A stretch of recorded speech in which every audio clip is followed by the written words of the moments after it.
Yeah, so as we were talking earlier, maybe just to set the scene, Dalton, like in I don't know, like a quick elevator pitch or something.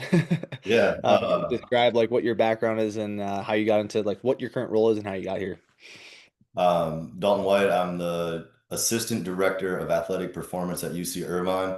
I've been at UCI for 3 full seasons. I'm going into my fourth season. My primary responsibilities there are training the men's basketball team, but also auxiliary responsibilities of long distance runners, men's and women's tennis, and what else we do? Men's and women's golf as well, on a need by need basis. Before I've been at UCI, I started in material science engineering at University of Minnesota. So I have a deep love for the physical nature of strength and conditioning, the equations, and I think all of that stuff holds true as we work with athletes. If it doesn't abide by the law of physics, thermodynamics, all that stuff, like it's kind of hogwash. It's because I was going to go from there into law school. Decided to flip the script on all that shortly before the law school, the LSAT test. And was like, I like lifting weights. I like training myself. I'm sure someone out there maybe let me train them. So the classic writing programs for anyone who will listen. I don't know if they ever got done or not. But I think that just reiterative process of putting stuff on paper, getting whatever's in the brain out, and then trying to do it better the next time helped me a lot. Went into personal training for my last 2 years at Minnesota and then realized that people train athletes and make money. So I never thought that that would be a career path for me, but just sent emails to everyone in the athletic directory that was a strength coach at Minnesota about who I could get in with, where I could help out. And I was lucky enough to be pulled in by the women's basketball strength coach, Ralph Petrella there. That lasted, it was short. And I never asked why they moved me on, but they moved me to men's basketball quickly after that, about 2 or 3 weeks. Little tryout phase with the women's team, and Ralph had it under control there, so they let me go help coach Sean Brown. I did that for the full season of 2014, 2013, 2014. No, 2017, 2018. There it is. And from there, I was like, this is what I want to do. So looking into grad school programs, moved to Fort Collins for a summer after my undergrad, did strength and conditioning with the Colorado State football team for a summer as an intern under Coach Ryan Davis and Coach Joey Garaccio. Those are two dudes that just massive respect for, and I think they're the two of the best in the college football space right now. Um, and then went and did my master's at University of Colorado, Colorado Springs, 2 year program there with Jay Dawes, and a wonderful cohort of athletic trainers, strength coaches, nutrition experts. So it was great to be in like a multidisciplinary squad, but have our individual lanes that we were kind of going deeper down. But it gave me a great understanding of what those other pieces of a high performance team can look like along the way, where my scope of practice maybe stops, where I need to start referring or looking for other help there.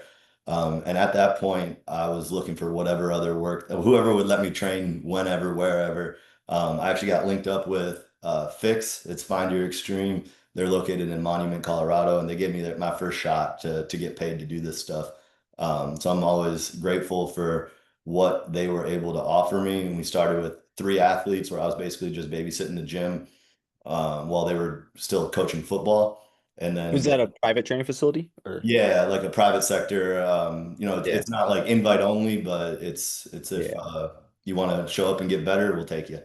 Yeah. Um, it was a great spot to learn on any given day. I would have a 6 year old figure skater, a 78-year-old personal training client, Olympic gold medalist in Taekwondo, boatload of middle school and high school athletes, athlete with Down syndrome. Like it was just the place where I got to develop my toolbox, and I didn't have the guardrails or the boundaries of like people that really knew what they were doing, or say they know what they're doing. The old school people, they just were like, hey man, you're in charge of programming. We grew up from like 30 athletes to like 90 athletes, and now I'm sure in the last 3 years they're well over 100. And it is a special place to be at that point in my life while I was developing my toolbox, and got linked up with some AAA hockey teams out there in Colorado that I got to work with. Did a quick stint for like 4 months at the NSCA as a performance coach there, but just helping out wherever I could and really just trying to gather knowledge. And then that parlayed into I dropped all that work, took an unpaid internship like 6 months after I got married. So my wife was gracious enough to, help us unload some of our wedding funds and into me taking an unpaid internship. I was like, I just need to get back into team sports. I love the roller coaster of a season. I love how tight you get with the team. And I felt like for me to do my best job, I need to be in that environment to really, ride that wave with the teams, the ups and the downs, the good and the bad, the wins, the losses, how close you can get and not feel satisfied until you ultimately win our postseason tournament or win a game in the NCAA tournament. Like that was really moved my my passion forward into strength and conditioning even further. Um, so I'm grateful for the University of Colorado. That's where I got to meet you the first time, Yeah. and a lot of amazing other coaches that I've still gotten to stay in touch with. That internship class that we had together was it was legit. There's a lot of people doing some really cool things out of that group of folks. And I owe a ton of credit to Coach Engelhardt as well. Steve, with the CU basketball team, took me under his wing, showed me the ropes, and helped me, ultimately get to where I am today. Um, Moved to California in 2022, and no plans on leaving anytime soon. As long as things, as long as they don't make me leave, Yeah. I'll be here. Yeah, I mean that's quite the journey, and I think like the experience too, the breadth from like personal training, the private sector to collegiate, like you've seen a lot. And so, between the teams that you currently manage, roughly how many athletes is that? Ooh, there's some interesting things that just happened with the NCAA and roster limits and things like that. So right now we have 18 men's basketball athletes, I think about 30 cross country athletes, and then all those other teams can round up or down to about 10 Yeah. between golfs and tennises. There's smaller teams and they train a little bit less frequently, 2 or 3 days a week. But it's a lot of time on the floor. And I mean, that's the part of the job that I love the most is getting out there to actually work with athletes, the administrative and even to this point, like programming, it's fun to put it on paper, but I think you use in the college space with certain athletes, maybe 10% of your knowledge with 90% of your people. Yeah. And maybe that last 10% of people you really get to unlock the last, I don't know, 8 to 10 years of experience. Yeah, I was actually recently having this conversation with a peer of mine, where I currently work, and we were like, man, you like get a new team, right? Or you have like a new athlete or something, and you're like, man, I got this really awesome program I want to give you, but you're like, you can't reveal all your aces right away because then it's like, where do you go from there, right? It's kind of like you can't just throw that like the most optimal stimulus. You can't just go straight to overspeed. Like, yeah, that's cool, but where do you go from there? So it's like you gotta slowly reveal those cards, and like at the same time too, it's like, how do you balance, one third of what this is the way I conceptualize it, Dalton. Is like a third is when you're designing a program of like what is that athlete's history? What other strength coaches have they worked with that they like, that like they want to kind of see? What are you maybe like a third getting from head coaches, like themes that that athlete needs to work on, or like the sport demands, and like the cultural aspect that the like head coach is maybe expecting from you as a support staff. And then that last third is like actually like, all right, what is it that like I kind of know from principles needs to get done and how I'm going to get it done. It's like this neat conglomeration, I think. And at different points of the season, arguably, that might not just be split in thirds. You can turn up the dial a little bit, but um, yeah, I mean, it sounds like you've also worked quite a bit with basketball. Is that something that you grew up playing and just like found an affinity for, or is it just kind of early on, like from Minnesota and just different roles that you found yourself in those positions and have just worked your way into kind of honing in some of those skills? Yeah, the initial bug was probably football. That was my primary. I mean, I did football, track and field, and basketball in high school. I went to an incredibly small school where, like, if we didn't play everything, we just didn't get to have teams. So those are my three main sports. Looking back, probably should have wrestled rather than basketball if I really wanted to pursue football in college or beyond. But All my boys were on the team, so I hung out for 4 years on the basketball team. Claim to fame is I dropped 17 in a C team game once. That's about as good as it got for me. So, Must have been running hot. yeah, don't let me get open.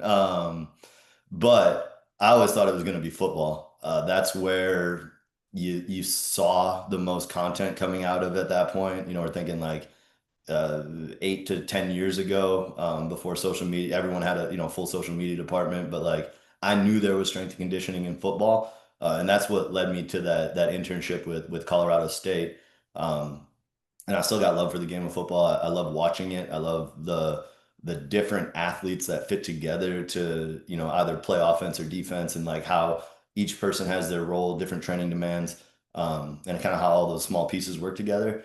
Mhm. But I freaking love the idea of hoops culture. Like I like the shoes, I like the rap music, I like the fact that I don't say only have to worry about like 15 guys. That 15 to 20 athletes, I feel like I can give each athlete an individualized experience, Mhm. and really get to know them where I don't have to push them off to assistant coaches or interns to be like, just go work with them and keep them busy. Where when you have 90 to 105 college football athletes, it's really hard to get personal on that level and kind of understand what makes everyone tick. How do you get the most out of each person in that situation, in whatever situation they're in? So I've Mhm. gravitated towards like the thing that I offer the best as a coach. We got the basic programming down, all that stuff's cool, but like it's relationships. That's what it comes down to. It's getting people to trust you, getting people to buy into the tone that you set, the culture that you expect in your either weight room practice or on the turf if we're conditioning. Um, and how can I kind of be the common thread through all of that? Because I'm with the guys when they're recovering the day after games. I'm with the guys training throughout the week. I'm on the road with them in season, and it's that shared suffering or shared success that I think brings people together. Um, and I just want to know as much as I can about them, like favorite food, what's your favorite song? If there's a lull in conversation, you just throw something at them and see what their response is. And that's one more thing that I know that I can connect with that athlete on. So really what drove me to basketball is my experience at Colorado with Coach Engelhardt, the way he ran his program, but also like I just got kind of like taken in by that culture, and I love my guys now. I couldn't imagine being anywhere else. Yeah, dude, I love that. So, have you taken the hoop in the weight room and got one in your weight room too? A No, little. not quite. No, not yet. Not quite. No, that's a sweet setup they got there. We do have like a lower hanging part of the ceiling where we have like real high ceilings, like 15, 20 foot ceilings on sides of the gym. And then right in front of the desk, we have this low ceiling. So Yeah. I found a piece of tape and marked off every 3 inches. So we go from, I want to say like 9'9" all the way to 12 feet. So Mhm. anytime you walk by that ceiling, you can jump up and see where you touch, and Nice. get some of the same types. So we'll set the hurdles up outside of that. We'll throw the med balls at them, let them get up there to see how high they can touch. So it's not always the exact same equipment, but we make the best out of whatever we have at the moment. Hell yeah. Love it. No, similar to you, I find myself, so our organization has probably about 270 athletes, which I mean, to most colleges, that's like, laughable. But with, each of our athletic development coaches, myself included, I serve about 24 national team athletes and then like 8 development athletes. So at any given point, I'm overseeing like 30. And then of that 30, probably 15 live local where I see them in person. The rest are kind of decentralized. And that's just our model being kind of like a national governing body. But that does allow me, similar to you, like I've leaned very much into how can I individualize this, and like it stems entirely around relationships, right? Communication with the athlete, communication relationship with the coaches and other staff. Um, Maybe if you just like lean into a little bit more of the basketball side for a minute here, and like from when you got to like UC Irvine and like started working with that program, how have your principles and philosophies, like when you came in, like maybe evolved over these last couple of years? And so like if I'm coming up to your session, I'm a rookie, join your team, what might those principles or philosophies that I get exposed to, how might they come across or be presented or things like that? Yeah, I think the first thing is I don't do a ton of just like intro, onboarding, stuff like that. Like we kind of just throw you in the fire and kind of see what happens a little bit. I think as far as the more dynamic movements go, getting to see an athlete solve that problem on their own, and with guidance, we're not going to let them do anything unsafe. Or if I see something super, out of the ordinary, we'll stop and kind of break it down. Often with younger athletes, we'll introduce tempos early. I think it's a great tool to learn. Just to manage long levers through space is one thing, and then managing long levers with applied external load is different. Yeah. Seeing 7 foot guys squat, like we got 6'11", 190. It's just a different athlete. Last year I had 7'1", 270. I also have 5'11", 175, 180. So you get the full breadth of like an NFL team or a college football team, but in less guys. And um, so yeah, we're gonna work hard. That's the first thing. I try to bring my Midwestern work ethic along with me wherever I go. Like we're gonna train hard, and if it's not perfect, that's okay. Because at the end of the day, college basketball games are won by whichever team can go harder for longer.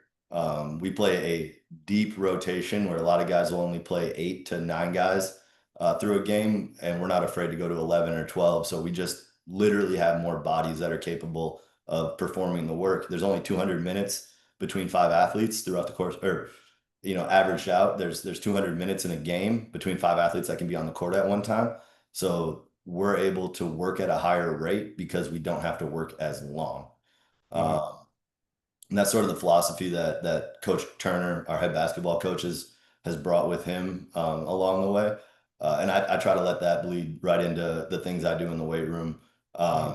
So we're jumping in the off season. We do a little bit less of that as the timing of the year gets more and more important. They're getting more of that on the court anyways, but it's really exposing them to as many different movement patterns as I think may be necessary on the court. And over the course of a 40-minute game, you might end up in any position, whether you get knocked over, whether you slip a little bit and your knee goes over your toe, God forbid, or anything like that. So we're getting into long, long, long levered positions. I'm trying to hit the main muscle groups, and that's for me like hamstrings, groins, really everything around the core and the hips. Um, in a lot of different angles, different planes, different lever lengths. But at the same time, we're still going to get awesome on the main movements. Like we're still going to load up some barbells. We're going to express our strength and our athletic ability in cleans. We're going to front squat. We're going to try to get better at each thing that we do a little bit each day. Where I Hmm. think a lot of coaches, they'll take the more conservative approach, which by all means, if that's your cup of tea, that's cool.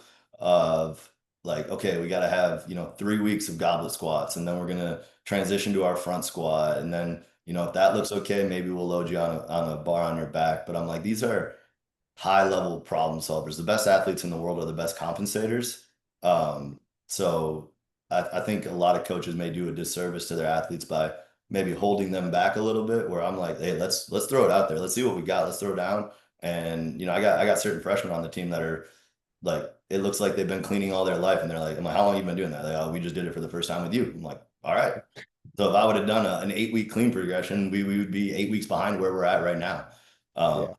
but yeah, it's really just it's let's see what we got, and then because the number of athletes I have is so low, I can take those deficiencies and work with them in a one-on-one basis, and we got a lot of different ways to determine those deficiencies.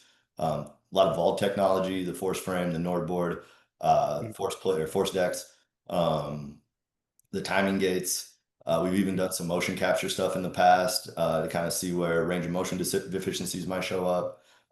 We got body comp machine, all that stuff. So all of that stuff goes into the individualized approach um, with each of the athletes. That's super interesting. I think there's a lot to unpack there. I do have a question though, because what you're talking about actually reminds me of, I don't know if you're familiar with Rafe Kelly, but he has a quote from he runs Evolve Move Play. Um, called train at the highest level of complexity. Like that's one of his quotes or whatever. And Hmm. it often makes me think of like learning is non-linear, right? The problem solving of movement and stuff. Like the body will self-organize, and often athletes will find their own challenge point, right? Like you give them a couple sets, maybe, say that you introduce some level of variability. Like by that last set, they're probably gonna find their challenge point and maybe start missing reps. And it's like, all right, we found it, right? Same with on the court or wherever, whatever environment and task it is.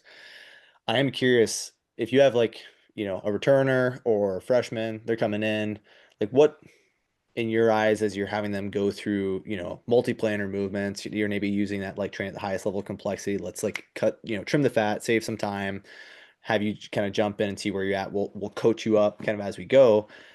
What might you describe as your movement bandwidth where you start to say like, all right, I'm going to help guide this athlete's behavior because it kind of looks unsafe, especially when we're talking basketball where number of minutes on the court, number of games each year. Like it's a lot, right? It's a sport that these guys are playing all the time.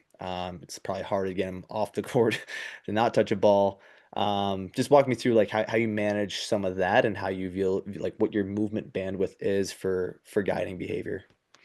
Yeah, the biggest thing is getting the long levered athletes moving through a full range of motion as early as possible. Mm, So, and we will get stronger. I promise every athlete I work with, I'm like, that's for any coach, that's the easiest thing. You can throw 5-3-1 at them. You could do Bill Star 5x5, like whatever. You're going to get stronger. That's easy. But it's can we get stronger through a full range of motion when you're already almost 7 feet tall, or you're 6'11" and everyone was saying, great squat and you're 6 inches above parallel, things like that. So I think the biggest thing is can you move under load first before we increase that load? I mean, it seems pretty straightforward mhm. there, but getting guys to use that range of motion, because I'm a believer, if you don't use it, you're going to lose it. Like I Yeah. don't squat quite as much as I used to in frequency or in load. And now every time I get under a bar, I'm like, man, did that take a lot out of me? It never ceases to amaze me. And Um, anecdotally, is that like just out of size and stuff, like those guys just they haven't explored it or they just stop exploring those deeper ranges as they grow and develop? Or is it like you think they actually there's some sort of like fear avoidance there, like they don't want to go to deeper ranges and you just kind of have to show them like, no, you're good here, like, and it's also good for your tissue yeah, capacity tolerance. yeah. I don't know if it's as much of a fear. I think it's a lack of like they don't even know they can. Yeah, they just don't know They've what they been don't told know. their whole life that they're too big to squat deep or whatever.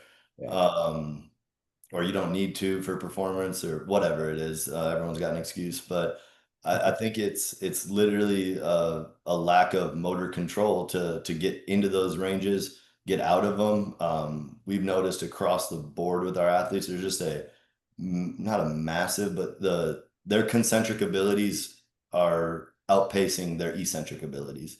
Mhm. So I think part of that is getting comfortable in that deceleration, the eccentric component of just about any lift.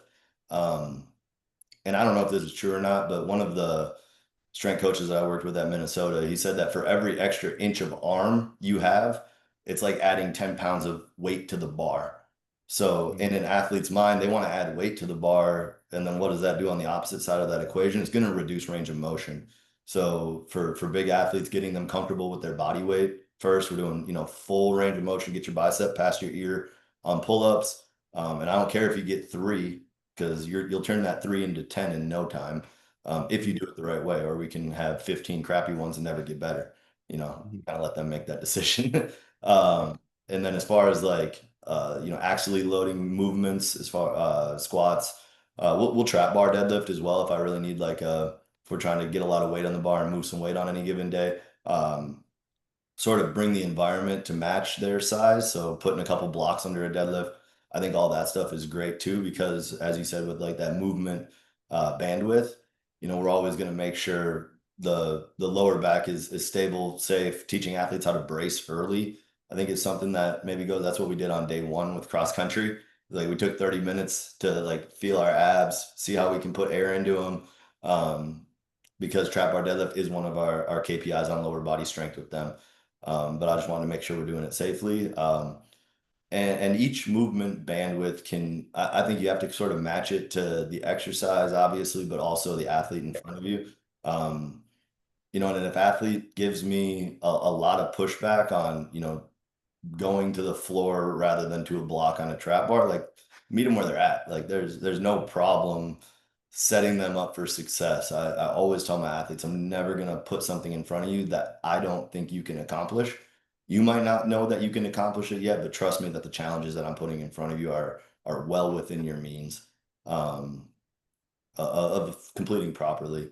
So Mhm. the movement bandwidth it really centers around probably the spine. As long as the spine's in a decent place, I think kind of Mhm. whatever strategy you utilize to accomplish that task, we're probably going to be all right in the long run. Yeah. I think that's interesting, and maybe I'm using a bit of a trigger word, movement bandwidth, because like it really is such a malleable term, right? And I was actually having a good conversation with a mutual friend of ours who is actually not far from me, JJ. We were talking about graded exposure, and Mhm. just a funny story. Conversation I was having one time. I was working out and I was doing a GHD with like a lot of lumbar extension. Like I was going back deep into intentionally. Like I'm trying to create my own great exposure under load there. Training abdominal core, hip flexors, etc. And someone came up to me and was like, "Man, like that's a lot of stress. Like would McGill, kind of teasingly like would McGill approve of that?" I'm like, graded exposure, I'll be fine. And he's like, but we can't risk athletes getting injured in here. And I'm like, well, I'm not gonna throw an athlete into this, day one. Maybe we start reduce range of motion, right? You meet them where they're at. But in my head, I'm also like, just because it looks kind of whack, as long as it's important that if this athlete might get in this position or find themselves at the even the slightest chance find themselves in this position in their sport, probably want them. We don't need it to be a KPI, but I probably want to expose them to it in some sense, or at least expose the tissues, their spine, whatever it is, to that position, so that the first time they see it is in a controlled setting, as opposed to just having never seen it and everything be chaotic and you go off the rails. And that's just an example I was kind of think of. It almost makes too much sense.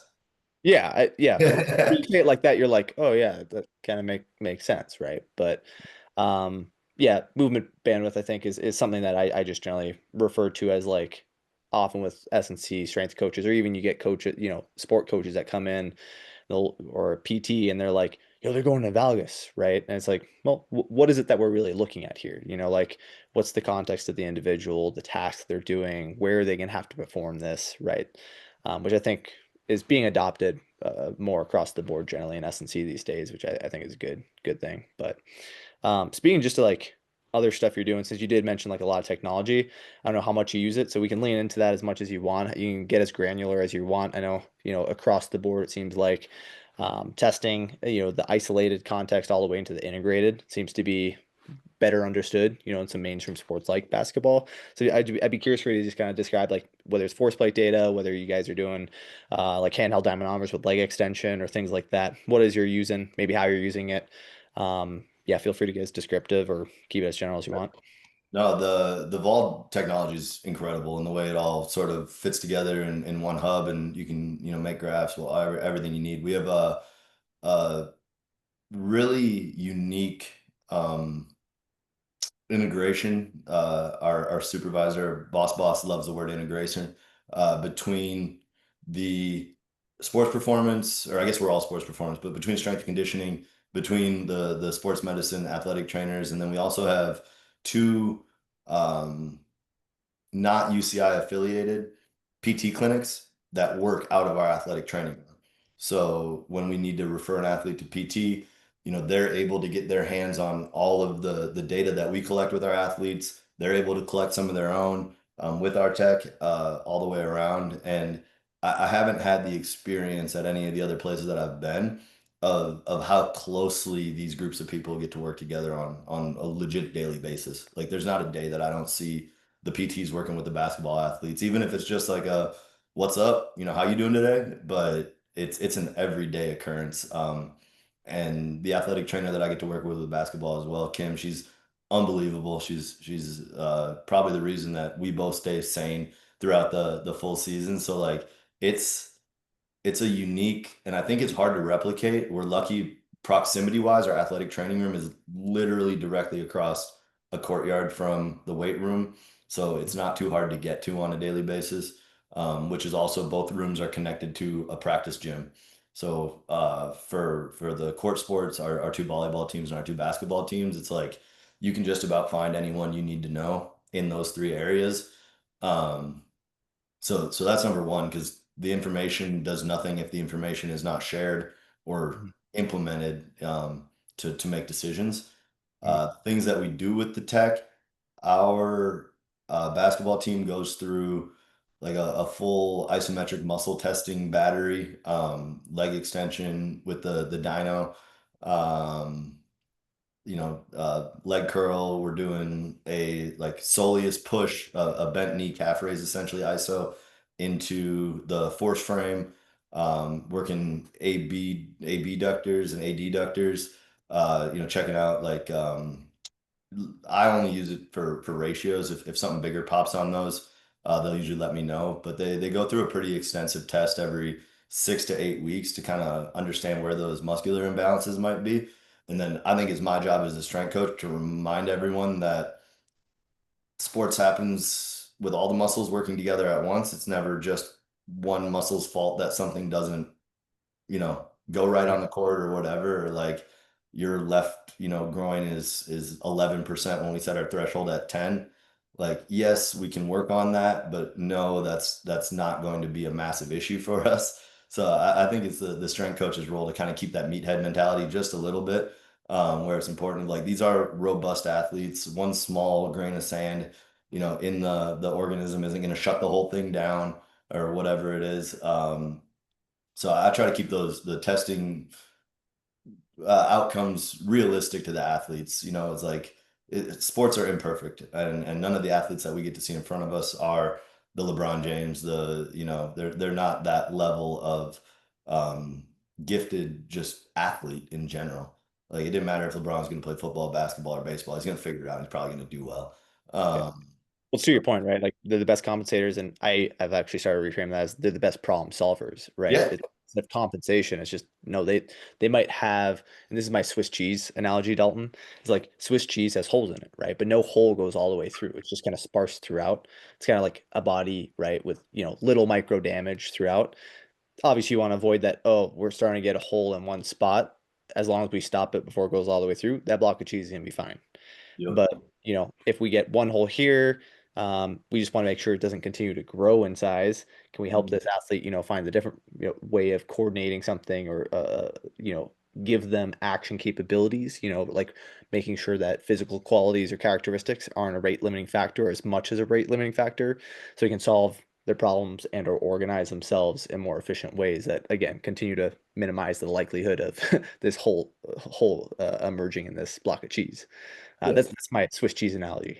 No, I love it. That makes total sense. I would say, yeah, like along with that, so we'll flag anything that's outside of that 10 to 15% norms. Um, and then what I use it most for, we monitor our athletes counter movement jumps and drop jumps weekly in the off season, and then in season we'll try to kind of bookend our training week. So I understand what recovery is necessary between practice on Monday, practice Tuesday, practice Wednesday, compete Thursday, recover Friday, compete Saturday. So we'll try to do it on either Monday, Thursday morning, depending on travel and things like that, to sort of just understand like, how recovered is this athlete? Is there something I can do for them in that moment?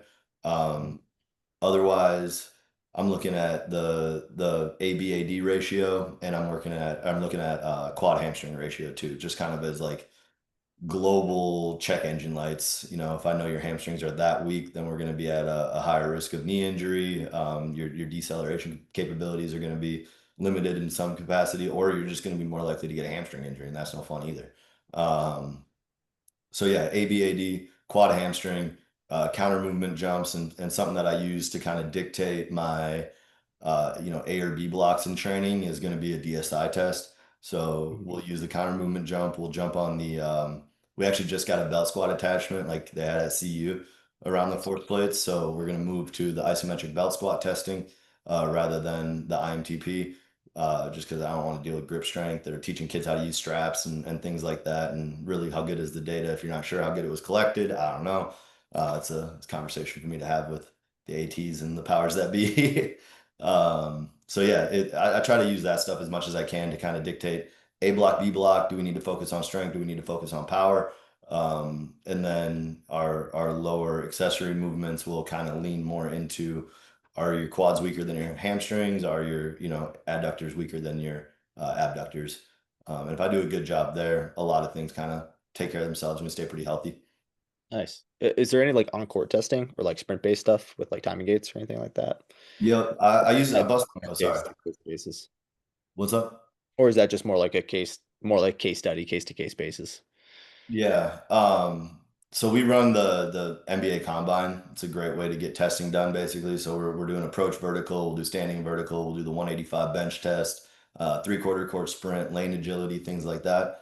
I've done the timing gates on all those things. I generally use them to drive intent over our summer when the athletes aren't sprinting on the court as much, to just expose the tissues in the um, lower body to some high velocity movement. So we're doing flying 10s, 20s, and you get a bunch of dudes out there with a time to pop up. That's easy competition. Get guys like, okay, guys, you get two warm-ups and then we're rocking 5 10s today. And then pretty soon we're 8, 9, 10 deep. And I'm like, all right, we got to shut it down. We're going to get to the counterproductive pace pretty quick here. But as long as they feel good and they're ready to keep going, I'll let them kind of dictate when that enough is enough, unless I see uh, that we're truly at enough is enough. And, the numbers in my head start to add up. And I'm like, all right, we're at, 150 meters of sprinting. We need to chill for the rest of the week on this. Let's kind of put our energy somewhere else. Um, so I've used them as far as 10s, 20s, different things like that. And then we use all of that testing stuff, probably the most important stuff in our return to play with any athlete that, comes post-op. One of our PTs came up to me the other day and she's like, I don't know if we should do this, but I've been reading a lot about getting athletes sprinting post ACL.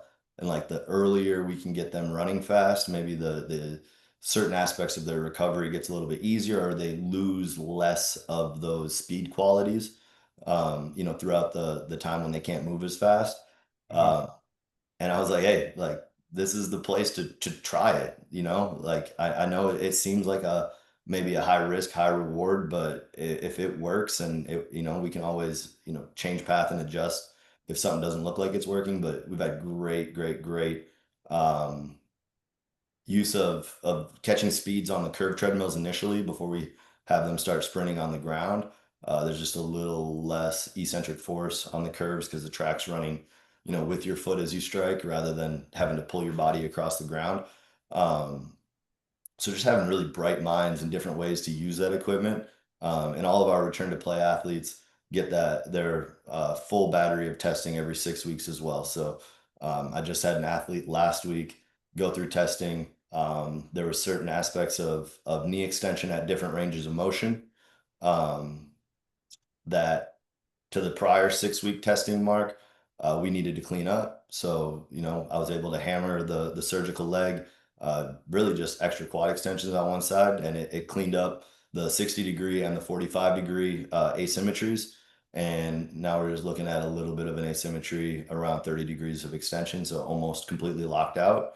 And that gave me the information that at my eyes, I honestly, God wouldn't have been able to see stuff like that. So it's really nice to have the guidance of the tech um, to sort of like point the direction that we needed to go, and then we use the art and the science of strength and conditioning to make it make sense. And I'm excited to see what it looks like in 6 more weeks. It's a That's great way to validate sort of the things that we do as coaches as well, to have that consistent, like, hey, this athlete wants to get it back on the court. So for them, it's important that I get this right. And, mhm. and if I'm the one that's holding them back from getting back to the sport that they love or the sport that will feed their family one day, like I got to make sure my stuff's tight. So it's a phenomenal accountability tool. And then when we get those athletes back, they're oftentimes better than they ever were before they got hurt. It's a really comprehensive approach that we have. Yeah, I think that's an interesting point. Like, not that you ever intend or hope anyone gets injured, but like so many people, I do think whether it's the first time they go through, something post-op or do get injured, they come back better movers, right? Like, and inherently they probably learn something about themselves in that process, which you do hope, right? It's like learn something so maybe it doesn't happen again, or you're just, yeah, a better mover in how you navigate the environment, the world. I am curious, this like AMS or integration, it sounds like it makes it really collaborative, but we were talking before we started recording like a different approach with some communication you had like leading up into the season as far as like some graded exposure and like preparatory work before the season kind of picks up. Um, Maybe could you just like describe like generally even across the year like how many of your guys are actually like quote unquote healthy, like fully green, right? As opposed to like, hey, we're actually like 90% of the team has got some patellar stuff going on or Achilles stuff, or there's always something there where that collaboration, right, and that constant communication with the ATs and PTs you're close with, makes your S&C role perhaps take on this very hybrid, um, collaborative approach with sports medicine. So maybe you could just speak to that. Yeah. I would say I generally give us the first month postseason to kind of let's chill out. We're gonna, kind of body build our way through that initial postseason block. We're just trying to move through full ranges of motion. We're not going to stress the spine too much. If I can get them on machines, that's sweet. Low impact aerobic work is good to keep in all year round if you can. Um, and honestly, the culture that we have around our team, like we are tough ass kickers and we're indestructible. That's the message that we try to implement with any athletes that we get to work with. So if there's little things like rarely do we have guys miss time with an ankle sprain. Like let's get a little extra tape on that. Let's express our toughness, and let's see what you can really do. Because I think a lot of people will put their again they'll limit their abilities based on discomfort. So I think the first thing is like we're all going to be discom or uncomfortable at some point. Some guys I don't think we have a ton of guys that deal with stuff all year round is generally when the court work intensifies or the volume of it shoots through the roof that you start to get some of the tendonitis, things like that. But when you've seen a handful of athletes a year for a handful of years, you sort of have a pretty good playbook as to how we can deal with those. Mhm. And sometimes even just okay, we're gonna do two sets of 2 minutes on the quad extension ISO, like just go hold it. I don't care if you scroll on your phone, whatever, just go get your 4 minutes total in. Um, Giving them the solution to that problem, like unlocks their mind of what the space, the weight room could be for them. It's Mhm. a super simple intervention that I really don't have to do anything for. I got to give them a timer, tell them to go. Um, that then they're like, that's immediate buy-in. So like rather than have, I guess if they have an issue like that, like my first thing is like, let's come talk about it. Let's see if we need to adjust anything. But there's oftentimes I can, think back and be like, okay, this worked for this athlete in the past. You're, similar athlete, similar problem. Let's see if this, at least makes it 90% better. Um, but for a lot of it, it's building in the systems from the athletic training space where we're all on Team Builder as Mhm. our programming app. So like I write the workouts. I have an analogy that's kind of like a DJ table, disc Mhm. jockey, mixing table. So like I'm picking the music, I'm picking how loud it goes, and kind of like when it's time to change songs or mix things that way. Our athletic trainers, our PTs, they're the ones that are kind of sliding the smaller knobs, like increased treble here. We're gonna fade down into this song here. We're gonna, focus on those smaller I won't say less important because I don't think they are, but the more maybe joint specific deficiencies, like if your ankle just doesn't move right, yeah, let's go to the athletic training room. Let's go work on that so that when you come back into the weight room the next time and you go to squat, like you can. Mhm. So our athletic trainers do a phenomenal job of programming and assigning those rehab programs to our athletes, and then our athletes are the ones that have to show up and do them. So I don't think it's necessarily anything special that I'm able to do besides maybe like just keep the train on the tracks and motivate. Uh, Yeah. at the end of the day, like.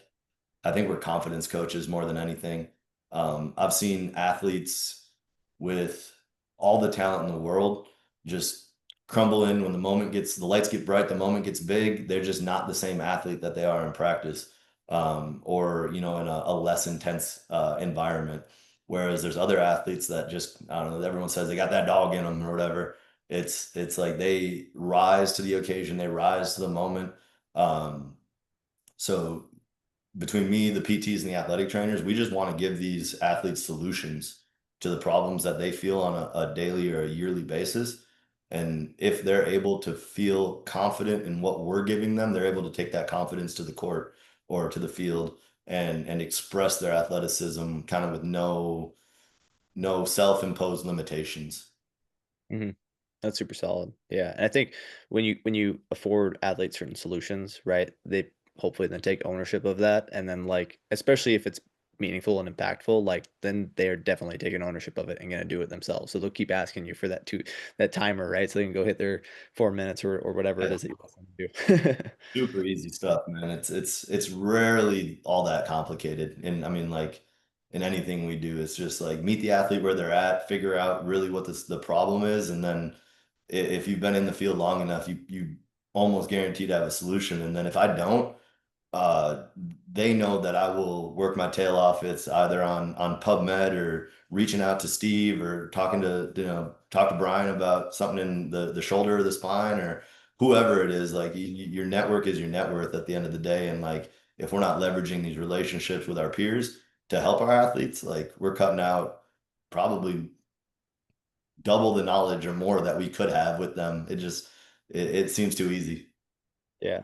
I learn a lot from my peers, especially, even just like direct other S&C coaches that, for you would be, like you working with cross country, right? Like getting information from head coaches there. And it gives me ideas, right, as to, oh, I see a different stimulus through a different lens, right? And how it could be applied. And then, maybe I manipulate some of the constraints with it and how I then approach it with my athletes if I deem it important enough, right? I would be curious with maybe some of the other teams, whether it be golf or cross country, what are some learnings maybe in taking on those sports that either basketball has informed you something like, oh, this is something that cross country they maybe could actually benefit from, or vice versa.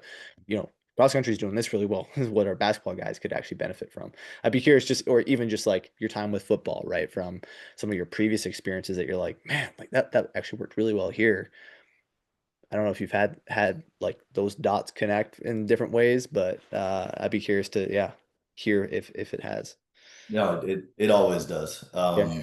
I think the one that comes to mind first is I started jumping a lot of our cross country athletes. I think the sports, maybe it's similar with snow sports, but like they golf, tennis, and running are things that you kind of get into early, and then you really don't do anything else. Like golfers golf, tennis players are in a match every single weekend, and our runners are, long runs are on Saturday. Sunday we recover a little bit, and then we do it all over again the next week. So getting less I won't say less specific to less specific to their sport. Like if we're thinking about maybe what the most important things for a cross country athlete would be, is going to be their, maybe some lower body strength, how strong and how much endurance does your core have, and then maybe what are the muscles around the lower leg, foot, ankle. You can get into some weeds there with like, posterior tib, peroneals, things like that, how your foot's striking.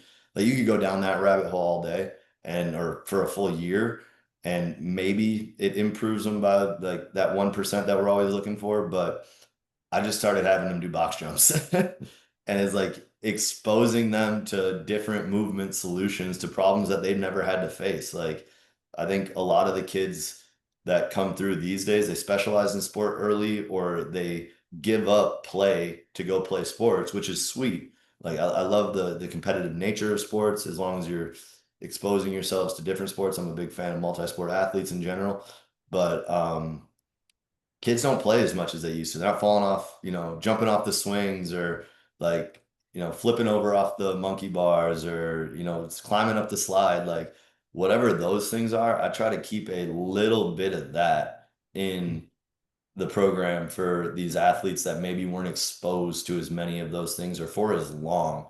Um, I've given, it's not a lot of like with golf, we're not doing a ton of rotational exercises. Like you guys rotate well, maybe we'll do some left-handed swings or some opposite-handed swings, try to kind of even some stuff out. But if you have a great round, you're gonna swing one direction 70 to 80 times. Mhm. So maybe that's not the most important thing, and maybe it's more of can we anti-rotate? Are we able to stop? You'll be able to swing harder and faster if you're able to anti-rotate, more more Yeah. endurance or whatever. So I think just incorporating those odd movements because I'm a firm believer if you're at a college to play any sport, whether it's cross country, golf, tennis. I'm trying to think of anything else. Even in baseball is an odd sport that a lot of guys kind of get down into the rabbit hole just playing a ton of baseball. Is like Mhm. we should sprint, we should jump, we should throw, we should rotate, like we should do the things that your body could do 10 years ago that you maybe have let slip a little bit. And I think that elevates the athlete as a whole, Yeah. all the way through. So that's something that, because I do all those things with the men's basketball team, but that's stuff that has found its way into every other training program as I have. It's like, we're going to jump, we're going to throw med balls, we're going to compete in some way. And then I'd say that's the other thing is like, whether they're the most fierce competitive athletes, like every athlete that is a Division 1 level, they want to be competitive in some way. It's not always weight on the bar that gets kind of the people motivated to try harder, but figuring out what makes each athlete tick, and then how can we set it up in a competitive environment to allow you to express your abilities. Yeah. No, I think a lot there resonates with me and just kind of my experience across, different internships and jobs as well as kind of my current role.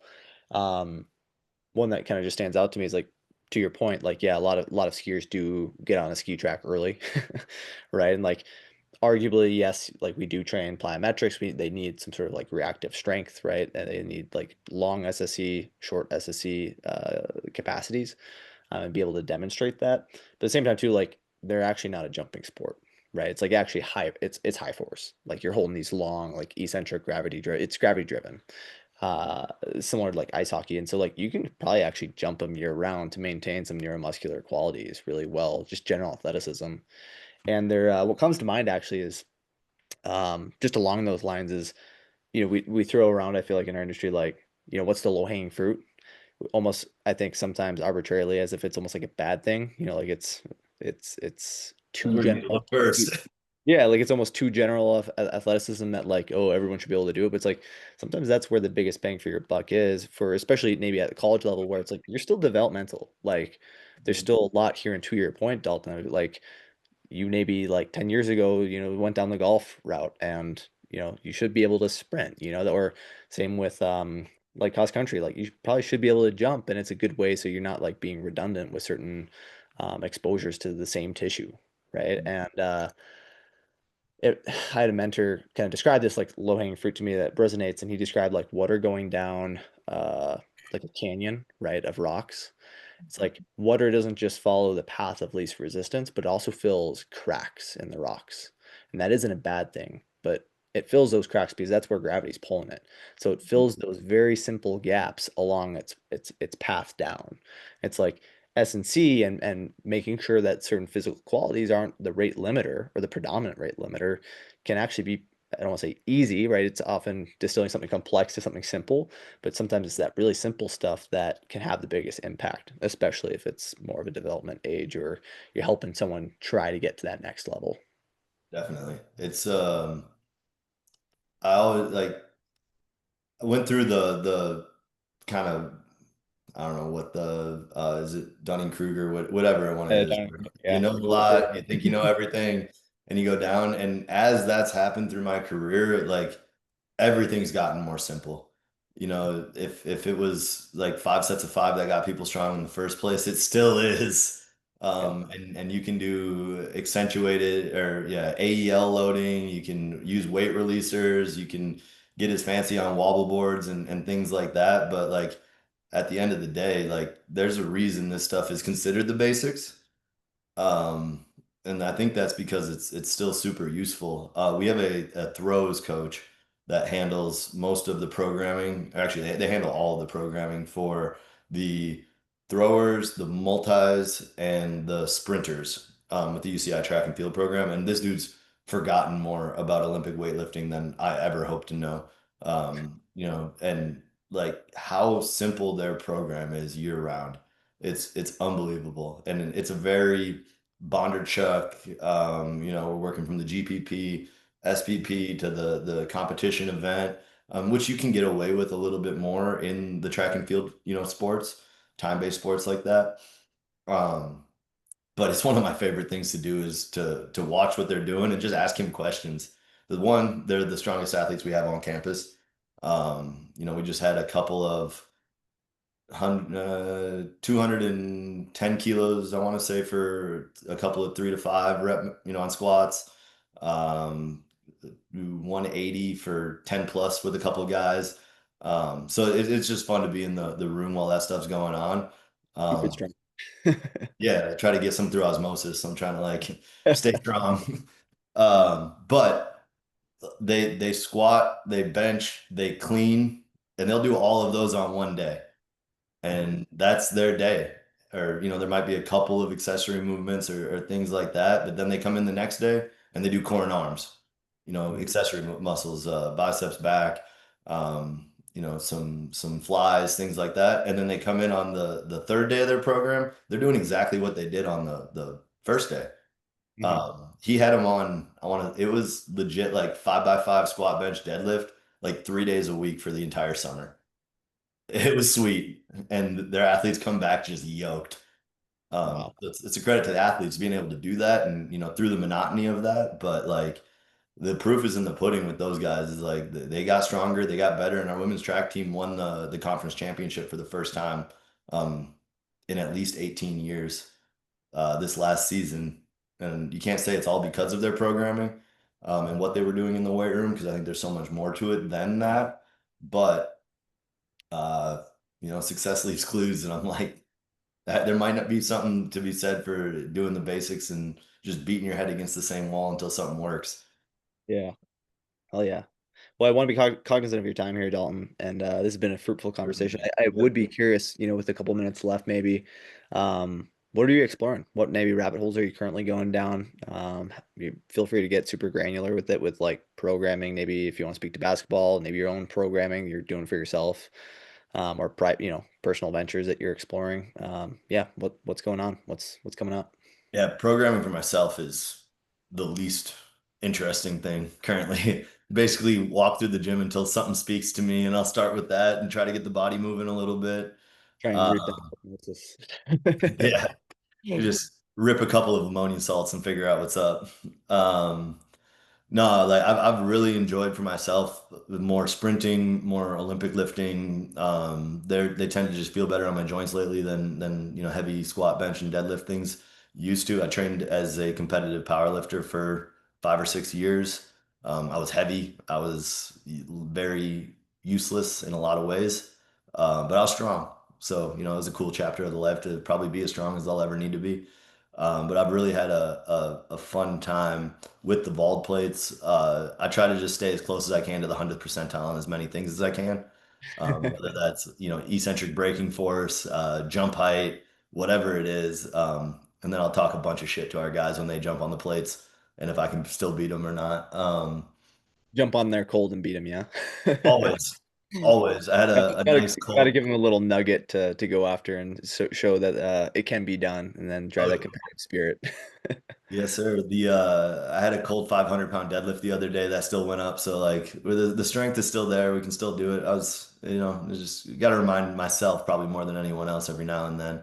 But for like professionally things that we're working on, I really think like the marrying the information and data driven approach of testing these athletes every 6 to 8 weeks, understanding like how quickly can we make that turnaround between gathering information, implementing changes that need to be made, and then retesting is interesting.